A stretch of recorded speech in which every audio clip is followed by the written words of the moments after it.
Okay, so I'm going to talk to you about materials inside of Unreal Engine. Let's give this a shot. This will be a brief flyby, and then we're just going to dive straight in, start throwing stuff against the wall. So you want to create a material, right-click in your content browser, select material. Go ahead and name it, whatever you want. Double-click it to open, and then this is what you're going to get. This is your main node that you're going to be inputting information into. So depending on what you're inputting, you may need to go ahead and select a new material domain and or a blend node. As you select each one of these, you're going to get different things being highlighted over here. Okay. So depending on what you're doing, you may need to be changing those. Just something to be aware of. Okay. There's Unreal can have a lot of little hidden features, and so I'm just trying to point them out to you. Some of the things that you can input into this node are accessed in a couple of different ways. One is by just clicking on this palette, and all these guys are the various aspects that you can be inputting into your main node. Did you get that?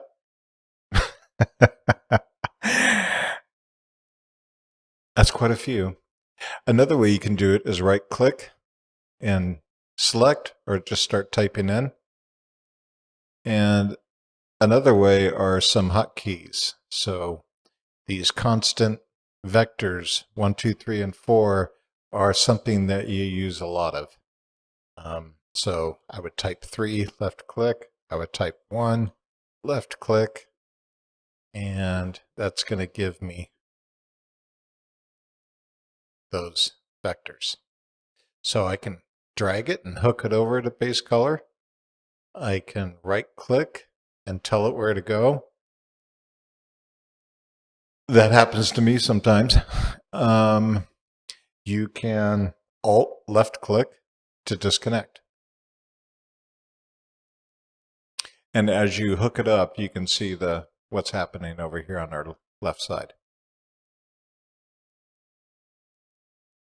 All right, and then a lot of what we're going to be doing is playing between the value of 0 and 1. So you can see that here on the roughness. I have this constant 1 with a value of 0. I type in a value of 1, and it completely changes how our little orb is looking here. And you can spin this around. You can select a different orb if you wish. So kind of moving stuff around there. So some of the more other nodes that you use to blend with are add, which is going to possibly make a color lighter, a multiply, which could possibly make a color darker. You could do a power node. It's kind of a cool node. You'll see me using that later on. There's something called a linear interpolate, otherwise known as a lerp. And that's doing a interpolation between two values. I can show you that real quick.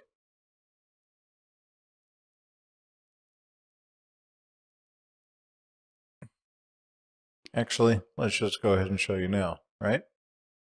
So if I hold Control, I can drag this connector to a new spot. If I click on something, I can do a Control D. It's going to duplicate it for me. So I can pick another color other than green. Let's go with red. I can pop that into my linear interpolate. And look, we're getting a yellow. That's because between green and red is yellow. Okay? That's what a linear interpolate does. If I put in a constant vector 1 in there, 0 is going to be A. Value of 1 going to be B. So a value of 0.9 is going to be red with a little bit of green mixed in. Okay? And that's basically all material manipulation is just a lot of this. Now, listen, I'll be the first to tell you, either your brain works this way or it doesn't, okay? If it doesn't, do not fret, because mine does not work this way at all. So listen, if I can pick it up, you can pick it up, okay? Do not lose heart. This is all pretty easy. Rules are made to be broken. If it looks good, it is good. So I don't care how you got there. You'll kill it. So with that out of the way, let's just go ahead and dive in, and we're going to start creating something. I guess before we do that, the main heart of what I'm trying to share with you is we're creating a material, and then we're going to create a material instance. The difference between those two is the material is a master material, and the material instance is an instance of the master material. And how that is important is if I just have a master material, which can be, 30 nodes, okay, all hooked up for one material. So keep that in mind. There's 30 nodes on the board right now, and they're all hooked in to this one node. And I change one value of one of those nodes, nothing takes place until you press apply and save. Okay, and that's the same throughout Unreal Engine. So as soon as you press apply and save, it's going to do this. And it's finishing shader compilation. Okay, and you're going to get some stats down here. And you're basically, this is the one you might be wanting to look at, is the shader instructions, how many instructions it had to go through in order to make that one change that you made. So if I have 30 nodes and I have a huge scene and I make one change, it's computating that whole scene, not just that one change. Okay, it's doing that whole scene. And the problem is that can take anywhere from, shoot, it took me, just a couple seconds, up to 25, 30 minutes. Okay, and that's a dilemma.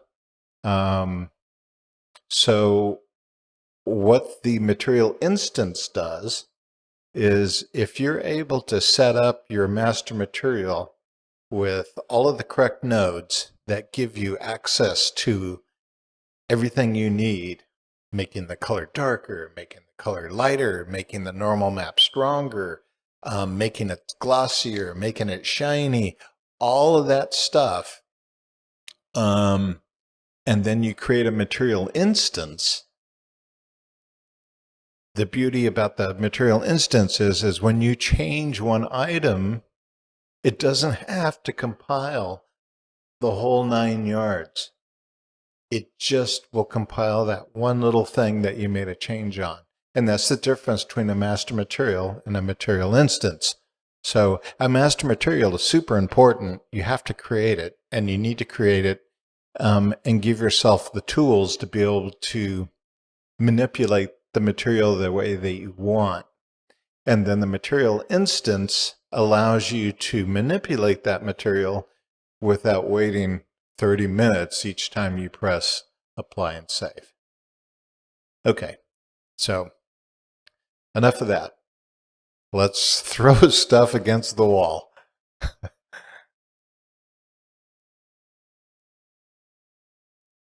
Let's look at this a different way. If we go to our textures and see that we have some textures here that they've given to us to play with. Let's grab these three and drag them into our scene.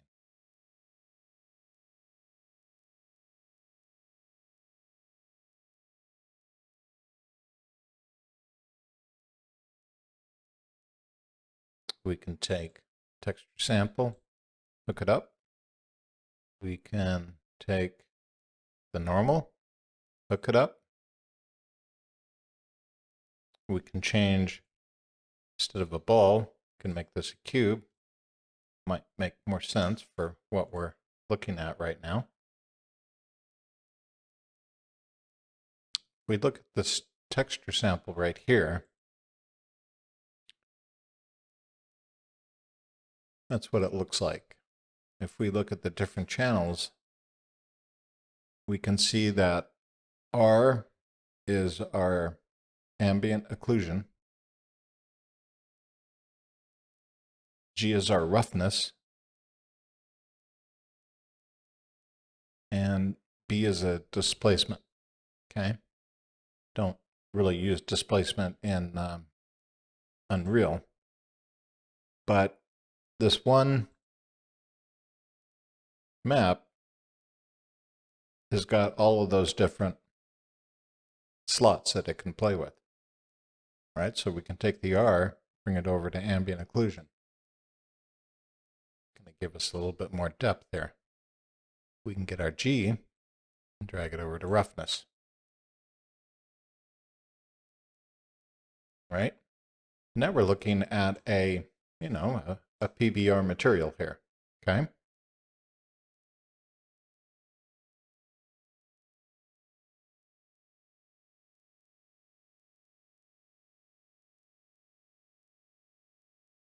If you wanted to change the tiling, for instance, you could type in a texture coordinate. So right click, texture coordinate, and pop that into your UV slot.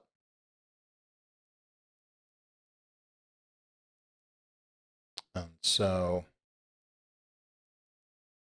let's double it. So that affects your tiling.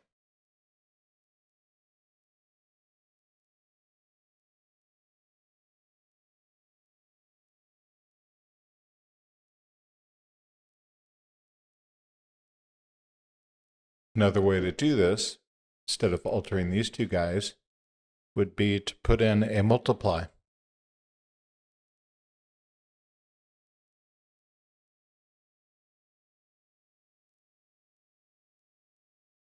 And then a constant vector.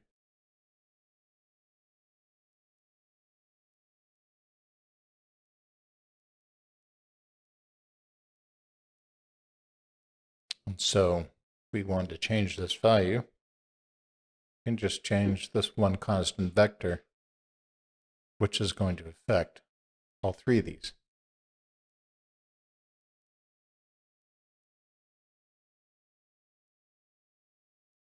So let's put this guy back to 1. Okay. So that affects our texture coordinates or our tiling, so to speak. All right. So we've set up a control for our tiling. Now let's go ahead and play a little bit with our base texture here, our texture color. Okay, let's look at controlling our color. Let's add an add node, and we're going to put that in between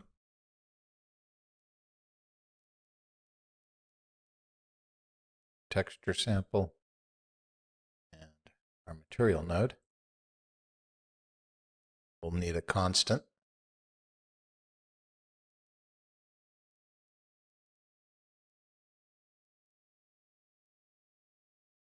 So 0 gives us our base value. 1 really blows it out.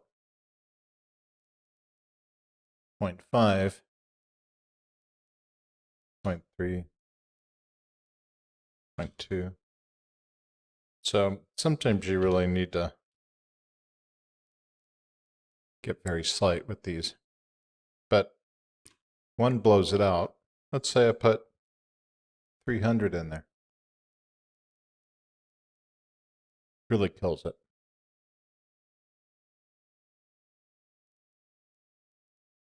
This connection here can't really take anything more than 1, as we're finding out. You can put something in here that's called a clamp node.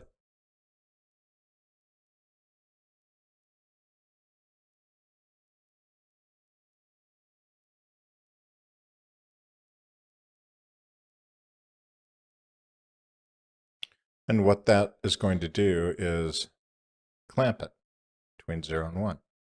So regardless of what value I put in here, it's only going to take between 0 and 1.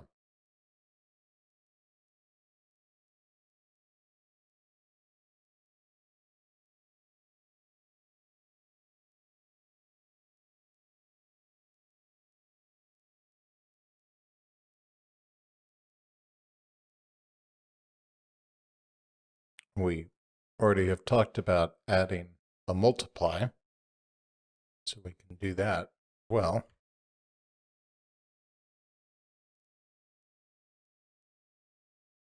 And then we'll add a constant.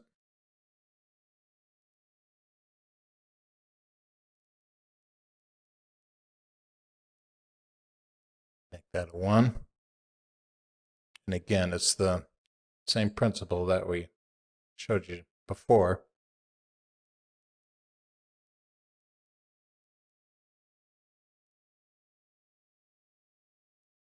Since it's a multiply, 2 is going to make it lighter. 0.5 is going to make it darker. So 1 is our default value. And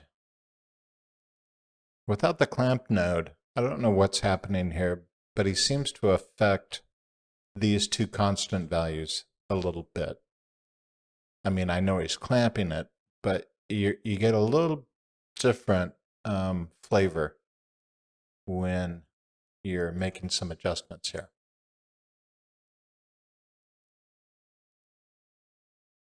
Right, so those are ways of adjusting our color values. Okay, now let's look at a way of controlling our roughness. Another node is called the linear interpolate, or LIRP.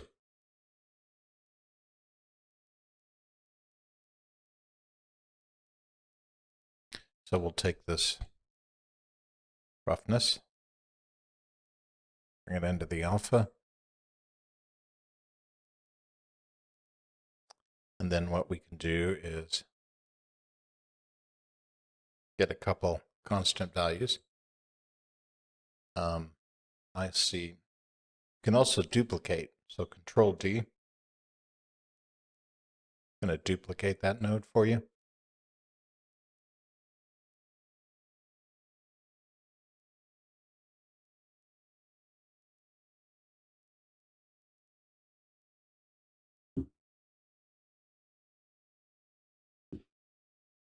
So the linear interpolate, A is going to be our brightest value, and B is going to be our darkest, okay? Or 1, 0. So you can see that we have a very shiny material here. Looks pretty.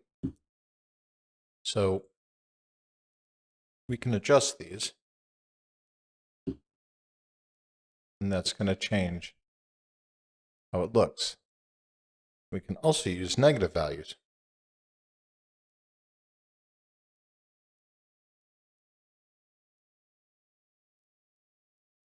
Getting super shiny, aren't we?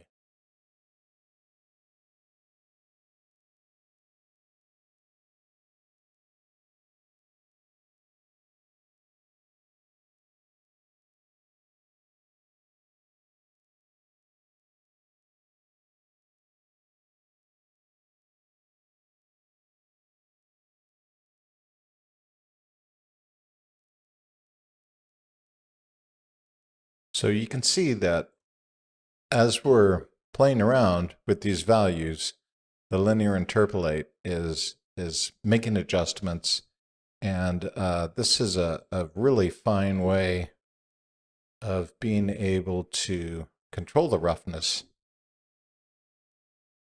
because you can get pinpoint control for whatever look you're trying to get.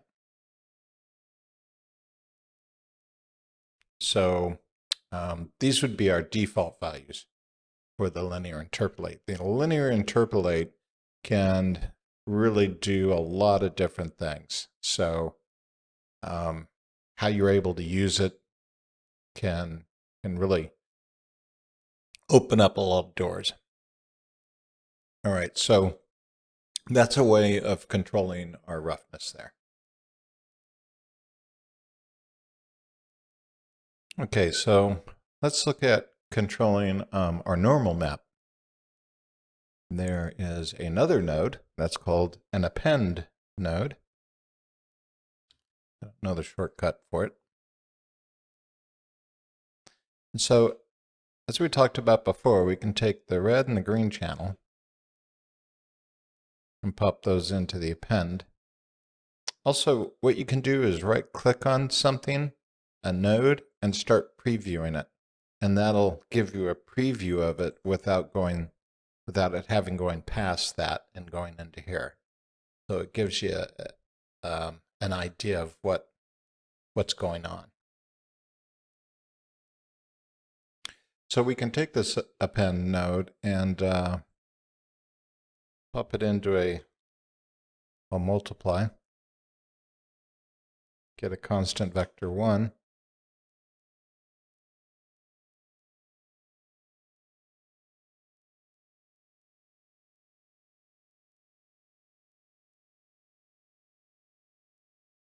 And you can see that we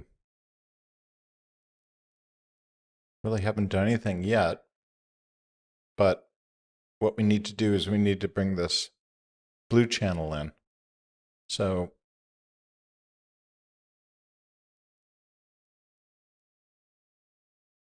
if we bring our multiply into another append, we can take that blue channel now and bring it over to the B. And then we can take this on up into our normal.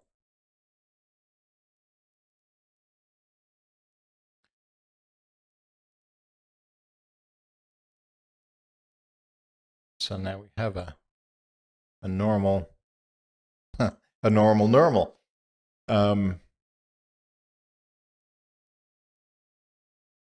And what we can do is we can control how strong that normal map is right here through this constant vector.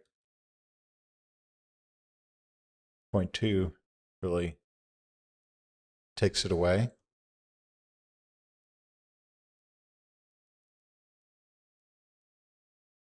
One, it would be a normal result. And then you can also go overboard. 3. Okay, so this is a great way of controlling a normal map. And the append is just bringing two inputs together and then kind of combining them. But it also gives you the ability to alter it past that point, which is what we did with the multiply.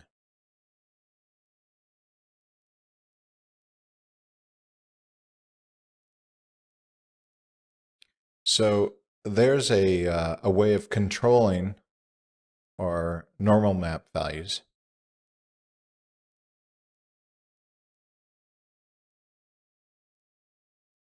So we've set up a pretty good master material here, so we can make an adjustment to any different part of our map that we want to. Let's say, for instance, I want to make the normal map more detailed, deeper.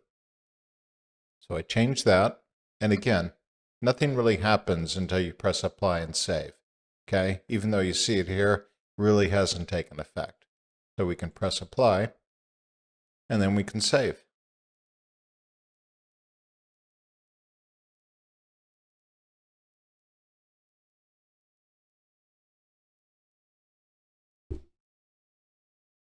And take it back. You're going to have to press apply and then save.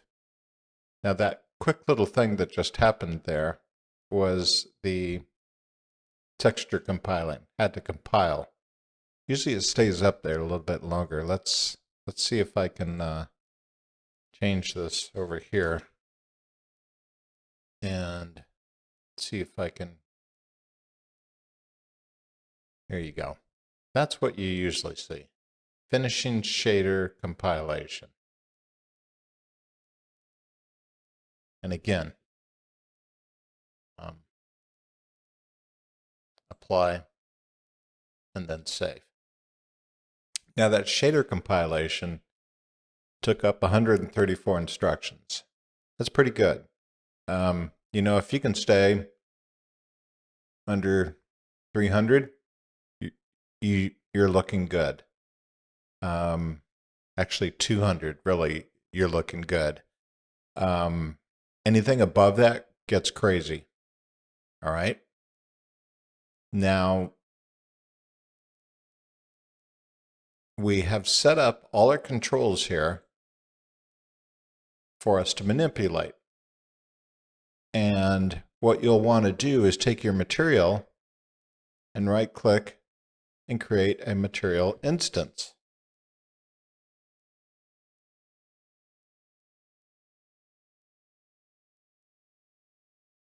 Or I'm just going to put INST. I'll get the idea. And if we double click that, that's all our hard work, but we have no way to control it over here. There's nothing there. If I click on this, it brings me back here. So I don't have anything to show for it. My material instance hasn't really worked for me yet.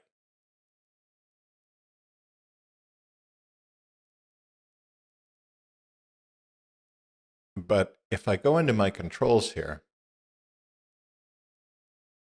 which would be these guys, this guy,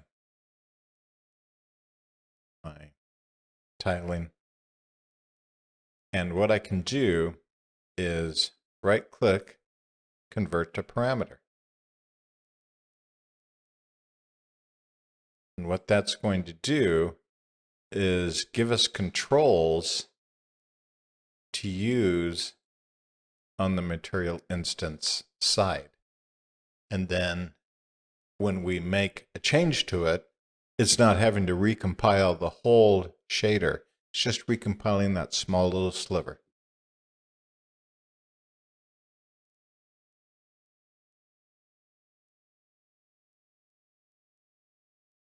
So let's go ahead and start setting this up. So convert to parameter. Let's call this color add. I click on this. Color multiply.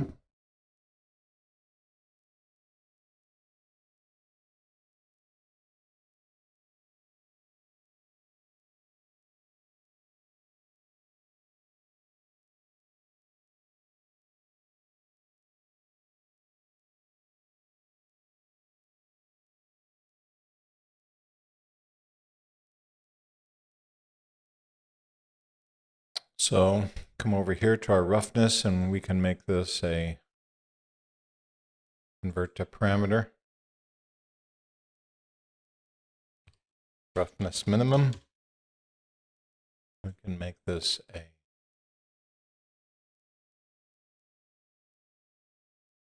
roughness max.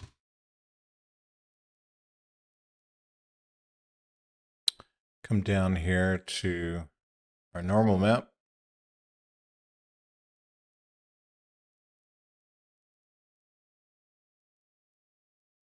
Normal intensity. And then we can come over here to our texture coordinate and call this tiling.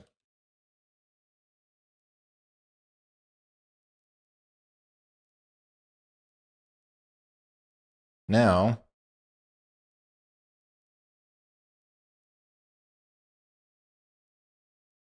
when I create a material instance,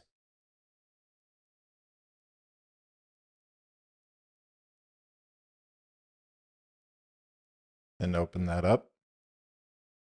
Oops.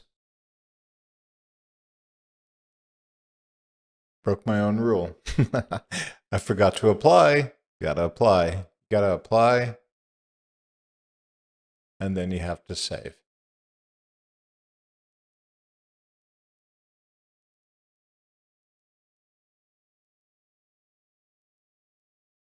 And now when we go into our material instance, you can see that I have parameters over here. And these are parameters allow me to make adjustments.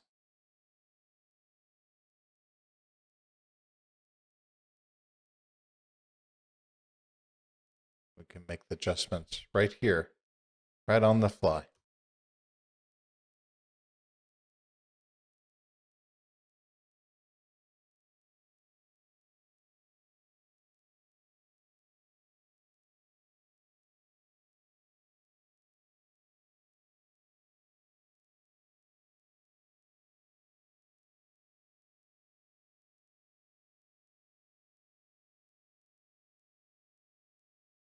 And it happens in real time, okay? So when you make an adjustment through the material instance, you're not having to recompute. We're not recompiling the shader, okay? You can see that I'm changing stuff and everything's happening. I can save it and bam, it's saved.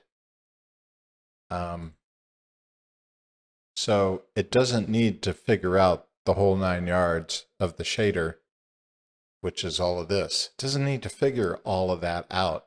It's just looking at the one item that you changed. Okay, that's why creating a master material and giving yourself the controls, okay, and this is really key. You need to set this master material up in such a way that you have control over what you want to control. Everybody's master material is going to be different. These are some basic controls that that I wouldn't want for my material, because it gives you very precise control and manipulation of your material, the way that we set this up. Experiment, lots of nodes for you guys to use. Take this and break it and throw it against the wall and say you'll never use it again because it's complete trash. I understand.